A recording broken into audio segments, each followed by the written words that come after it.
শুভ অপরাহ্ন। আজকে থেকে 7 দিনের যে সরকারি ছুটিতে ঈদে বাড়ি ফিরছেন বিভিন্ন অঞ্চল থেকে। আমাদের নোয়াখালীতে আসলে যাওয়ার থেকে আসার জনসংখ্যাই বেশি নোয়াখালী এবং লক্ষ্মীপুরে।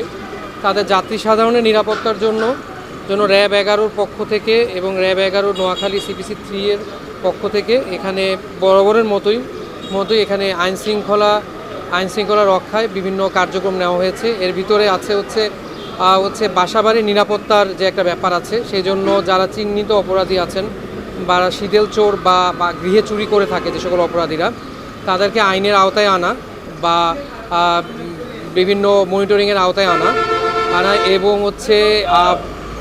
যাত্রাপথে যারা ছিনতাই বা ডাকাতির সাথে জড়িত থাকতে পারে তাদেরকে আইনের আওতায় আনা বা মনিটরিংয়ের আওতায় আনা এবং বিভিন্ন মার্কেটে নোয়াখালী এবং লক্ষ্মীপুর এলাকায় দেখা যাচ্ছে যে মার্কেটগুলোতে যারা ঈদে যারা ক্রেতা সাধারণ আছেন তাদের কিন্তু মার্কেটগুলোতে প্রচুর ভিড় লক্ষ্য করা যাচ্ছে শেষের দিকে। এটা আসলে চাঁদ রাত পর্যন্ত থাকবে।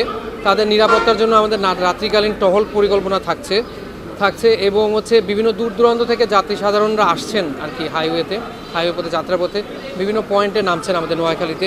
সোনাইমুড়িতে নামছেন, এখানে চৌমুনি চৌরাস্তায় নামছেন, সোনাপুর বাস স্ট্যান্ডে নামছেন।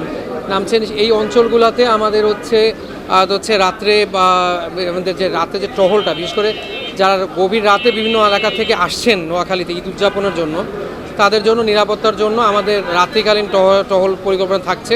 এটা আমরা জেলা প্রশাসন, জেলা পুলিশের সুপার মহোদয় এবং স্যারদের সাথে সমন্বয় দিক নির্দেশনা নিয়ে আমরা কিন্তু সমন্বয়ের মাধ্যমে আমরা এই টহল পরিকল্পনাটা